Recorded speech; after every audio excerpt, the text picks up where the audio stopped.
Let's bring in Democratic Congressman Eric Swalwell. He's a member of the Homeland Security Committee and is also running for governor of California. Congressman, we are now 45 days into this partial government shutdown. House Republicans rejected the Senate bipartisan deal that would have funded all of DHS except for ICE and Border Patrol. I just wanted to emphasize that. What's the way out? Are there any talks taking place?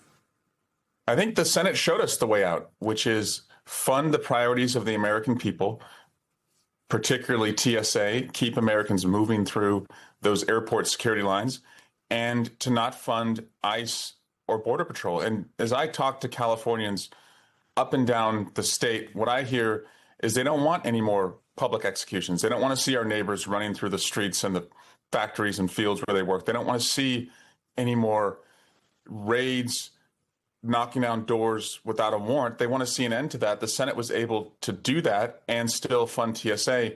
And the House wants to help a White House that believes that more of the same is what we're asking for. No one asked for this. No one funded this. And they're not going to get a penny from the House until they reflect what the Senate has done. Well, let's be clear. The Senate version of this legislation didn't actually enact any reforms when it came to ICE and border protection. It just basically put that part of the discussion on hold while reopening the rest of DHS, funding these other parts of DHS like TSA, like FEMA, like the Coast Guard, et cetera. Here's what Border Czar Tom Homan said this weekend about some of the ICE reforms you and other Democratic colleagues have been asking for. Let's listen. I've been on Capitol Hill talking to both sides, and bottom lines, they want changes in ICE tactics. They want changes in policies. Look, the same laws that ICE follows today, the same laws about immigration enforcement have been in place during the Clinton, Obama, and now. The laws hasn't changed. We talk about body cameras. We'll pass the budget, and there's $120 million to buy body cameras.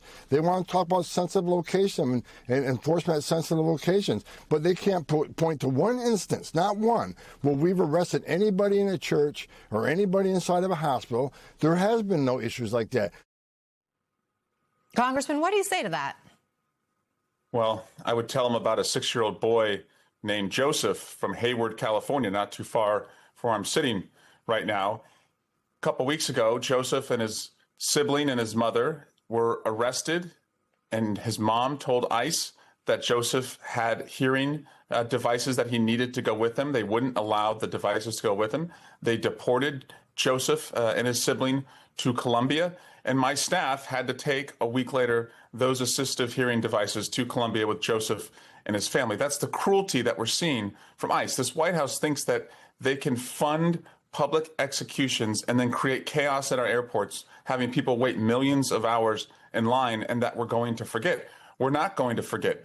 Either we can make the reforms now, or they're not going to get a penny, which is what's happening, or voters aren't going to forget in November, because in November, the masks are coming off, identification's coming out, a warrant's going to be required. There's going to be no more roving thugs in our community terrorizing people like Joseph and just inflicting this cruelty that nobody asked for.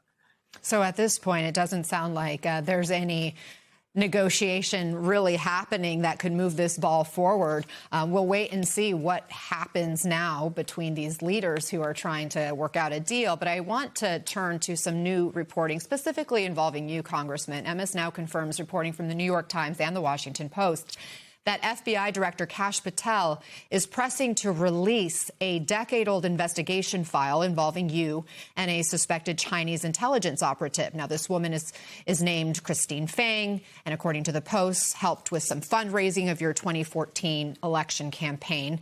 We should note you have never been accused of any criminal wrongdoing. A Republican-led House ethics probe found no wrongdoing. And we've reached out to the FBI, which denied that there was any improper motives in terms of drudging this up again. This is per the Washington Post. What do you make of Kash Patel reportedly making this move now? It's nonsense. It's laughable. We're at war. Gas prices are soaring. The threats to the homeland have never been greater since September 11, because we know Iran is capable of carrying out worldwide attacks through its proxies. And this is what they're focused on. You know, we knew the mortgage case that they tried to bring against me would be coming because they tried that on others that have been on the enemies list, like Adam Schiff and Tish James. And we knew this decade-old case was coming because they don't have anything else. And we suspect that they'll try and interfere at least one more time in this election. You know, we're leading the race in the California governor's race. But here's the thing, Anna. Donald Trump does not get to choose the next governor of California. Californians do. What do you want people to know about your interactions with this woman, Christine Fang? Yeah, what I want people to know is that the FBI will routinely go to individuals and tell them if they think somebody is a threat to them.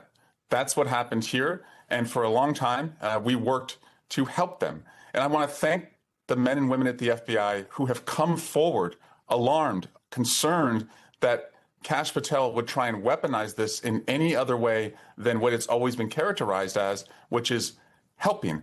And what this is going to do is no one's going to work with these guys again in the future. My colleagues on the Democratic side are saying, why would we give them additional surveillance powers as they're coming to Congress to ask for surveillance powers if they're just going to go after the president's enemies? And so I thank the Washington Post as well for their investigative reporting. I'm going to the FBI in about an hour and a half, and I'm going to have a press conference outside of their field office, and I'm going to ask every agent inside the building, do you want to be a part of the next Hoover-like effort, or do you want to come forward and do the right thing and say, enough is enough, we're going to put country and rule of law over Trump? Congressman Eric Swalwell, thank you very much for joining us. We appreciate your time. Still